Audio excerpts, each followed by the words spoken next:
गुरु कोयनेच्या पोटात वाढणारे मूल तुमचंच आहे. वैद्य भाऊ काय केलं तुम्ही हे? हो माणसाचा जीव वाचवणारे तुम्ही. तुम्हाला देवासारखं मानतो आम्ही आणि तुम्ही सुद्धा तसंच. आता कुणावर विश्वास ठेवायचा आम्ही?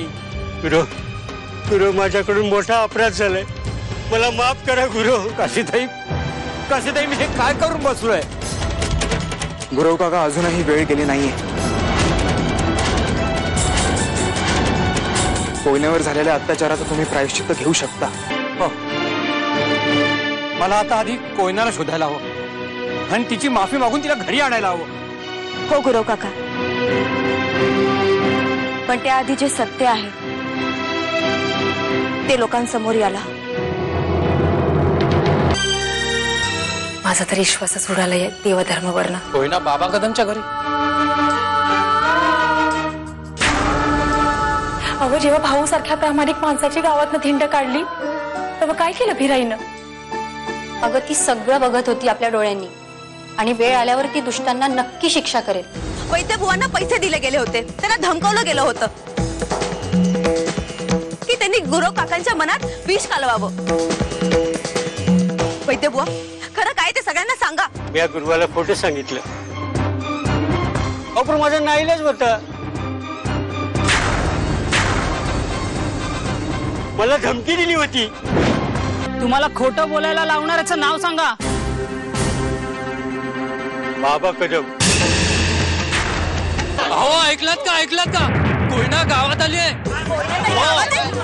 कुठे ती? त्या बाबा कदमाच्या घरी आहे. कदमच्या घरी? हो, मी माझ्या डोळ्याने पाहिलंय. चला आपल्या सगळ्यांना ताबडतोब बाबा कदमच्या घरी जायला पाहिजे. चला चला. कोयना तू येत?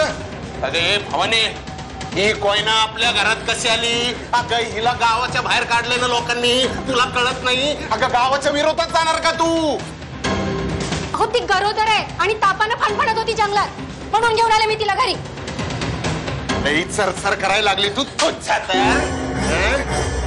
नाही तुझ्याकडे मी नंतर बघतो, आधी हिच्याकडे बघतो. चाल चल लगेच बाहेर हो. नका असं करू.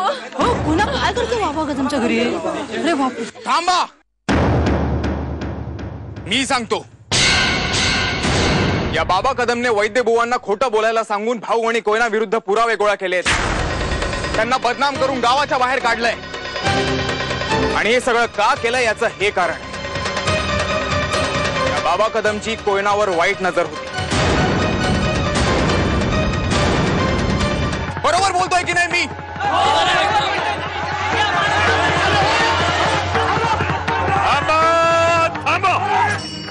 थांबा, लांब व्हा. कायदा हातात घेऊ नका. लोक हो, या बाबा कदमला शिक्षाही दिलीच पाहिजे. सत्य बोलून गावाला फसवणाऱ्या बाबा कदमची गावातून धिंड काढून त्याला गावाबाहेर हाकलून द्या, अशी शिक्षा आम्ही तुला देत आहोत. काळा फसायच्या तोंडाला. नको बाप्पाजी, बाप्पाजी, बाप्पाजी. कोयना मला माफ कर. माझ्यामुळे तुला खूप त्रास सहन करावा लागला. आता चल घरी. आता कुठलं उरलंय घर? ना आणि आता तुम्ही चूक कबूल करून तरी काय फायदा आहे? गावासमोर गेलेली माझी अब्रू, माझी झालेली बदनामी आता भरून निघणार आहे. काशीताई, संजयराव, अहो तुम्ही माझ्यासाठी जे काही केलं ना त्याबद्दल मी तुमची लई आभारी आहे. आता फक्त एकच विनंती आहे, मला माझ्या नवऱ्याच्या घरी मात्र जायला सांगू नका. अहो ज्या माणसानं माझ्या चारित्र्यावर संशय घेतला, मला त्याच्या संग नाही राहायचं.